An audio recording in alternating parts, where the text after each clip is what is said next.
it was hypocritical of Senator Judicial when he said that we should allow the judiciary to go on.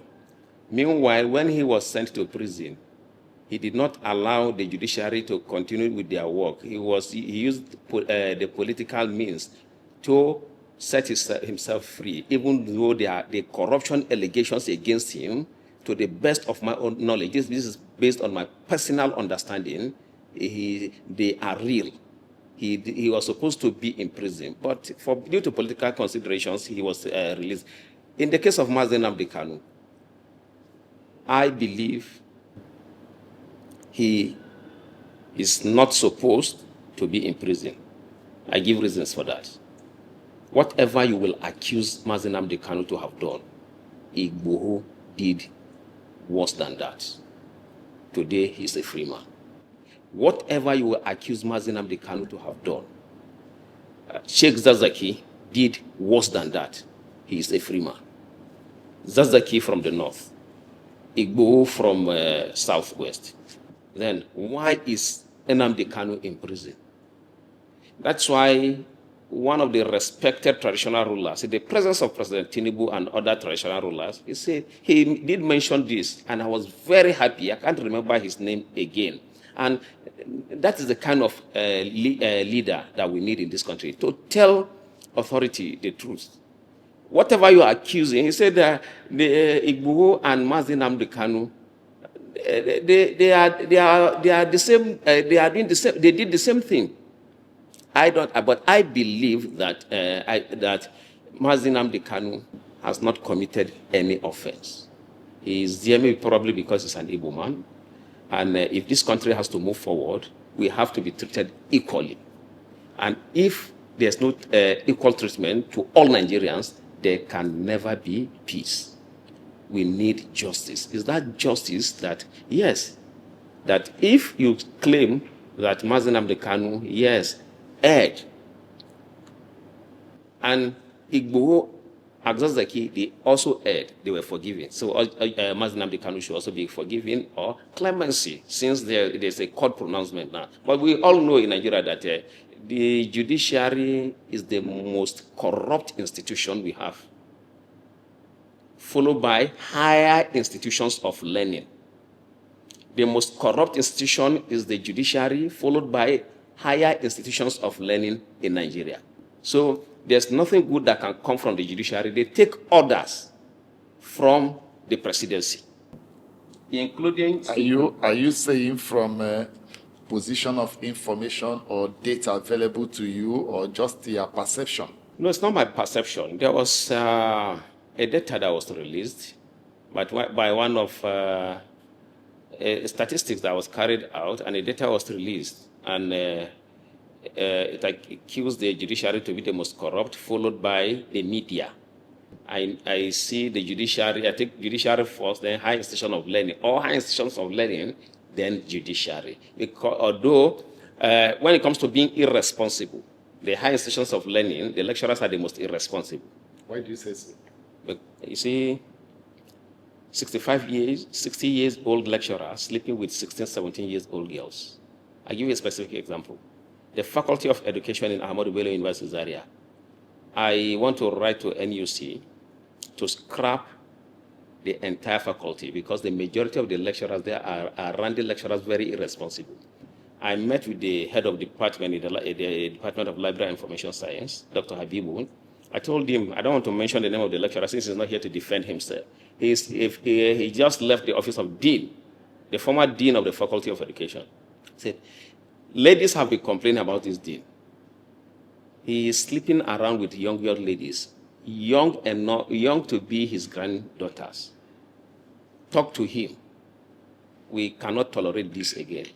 Then he sent one of his boys, who is the PG coordinator in the department, told me that you will not graduate. And true to his word, I have not been able to graduate. I did my defense. They asked me to do corrections. I've done corrections. They are not looking at it. So, and it's not that, the postgraduate studies, it's not like the first degree where you go to class, you write exams. They are not looking at my work. For years, at first, I started a research on information management system for access and tracking of information on kidnapping. I wrote to chapter 3, spent a lot of money, met security agents, got data, did that, he changed the topic. The topic that he approved, that was Professor Muhammad Zakari in the Department of Library and Information Science. He changed the topic. Gave me another topic, I wrote chapter 3, he changed the topic. Wrote chapter 3, another topic again, he changed the topic. All right, let's return to Nnamdi Kanu. What was your experience with him? What areas did you discuss? Yes. First, what he said to me, he was very happy. And he was in a very good spirit. He was not in any way disturbed. That shows the character of the man we are talking about. He was very strong. And when he was about to be brought out, I saw when the prisoners heard, they lined up to see their hero, to see a man that is very courageous. He is in a very high spirit, and I told him that we are strongly behind him because that Nigeria needs him. And we believe he will be released very soon so that we can work together to see that Nigeria get to the place where we all desire. Because, you see, anybody in his right senses will agitate for what Nnamdi Kanu is agitating for. Why? Treat us equally. It's not an offense. If you are not treating us equally, let us leave. So what is an offense in this? Treat us equally. If you are not treating us equally, let us leave. We can stay on our own. And then you are saying that no, of course he has to agitate for that. This is my own personal view now. If I see any Igbo man campaigning or supporting the APC, my view is that he is either a coward or a hypocrite. If you cannot be a courageous Igbo man, you see, the Igbo people are blessed with courage, but that does not mean that you don't have cowards among them, because you cannot have people, no matter how strong they are, you still have weak ones among them. Yes, the cowards among them are the ones who are supporting APC. Why are you supporting APC? Is it because when I was in DSS custody, the majority of the people there were Igbos, Kanuri, the majority, and around my cell were Igbos. All of them, they say they are IPOP. Let me tell you what it means. Once you have problem with anybody, that's what the DSS. You see, as a matter of fact, I have called on President Tinubu to make the DSS a department of the Nigerian police force. The only thing they do very well, which is why the politicians are keeping them, is to fight or to humiliate perceived enemies of the politicians. That's the only thing they do. We'll go to that when we talk about the DSS. We'll return to that. Let's look at who authorized their visit. Was there anybody that facilitated their visit from high up there? Because we know that you don't just walk into prison facilities to see anybody, especially for someone like Nnamdi Kanu. I want to let you know that I am the NAN's president. I mobilized there. If they had not allowed me, at first they resisted. I would have remained there. I'll barricade the road. That was my intention of going to Sokoto. You can't expect me to leave Abuja for Sokoto and you don't allow me. I made it clear to the person, to them there. You either allow me or nobody, or you also arrest me and keep me with him. So I made up my mind. That was why when I was going, I didn't go with my car. I didn't go with luggages. I went with 2 clothes so that in preparation for my arrest. And when they try to say that, no, it is weekdays, that you see Nnamdi Kanu only on weekends, I said, I'm not aware of that. Why? Because there is no law that prohibits one from seeing anybody that is imprisoned. And since I know that, I made up my mind that these people, I know they are lawless. Most of the security agencies, with the exception of the military, that I don't really have anything to hold against them, all other security agencies, they are very lawless. Once they have opportunity, they use the power given to them by the Constitution. They misabuse the power and to humiliate innocent citizens. So I'm ready to always resist that. I made up my mind I was going to see him, and it's either I see him or they will arrest me, because I will challenge them. I'll still go and see him again after Salah. All right. Why with him? Did he tell you anything in terms of your discussion, anything that shocked you, like maybe how he's being treated in the prison? No, he's not being treated badly. As a matter of fact, they respect him, because I see the kind of courtesy given to him. They talk to him respectfully. That's the prison warders or whatever you call them. They talk to him respectfully. The only thing he showed me was that the judgments that freed him before, and how it is illegal for you to try somebody on the same offense which has been set free before. And he showed me constitutional provisions to support his claim that what they are doing is illegal. They do not have any powers. They don't have anything that is backed by law for them to retry him over what he has been already freed in the courts. And that he also showed me judgment that the court gave for him to be paid certain amount of money for the persecution which he went through. I saw all of those documents with him. He showed me relevant provisions of the Constitution and the offenses they are trying him, and how it is not in line with the laws of the country. All right, let's move on. I don't know whether you shared with Kanu why he sacked his lawyers, and whether he's been able to re-engage lawyers. If not, how does he intend to pursue his appeal?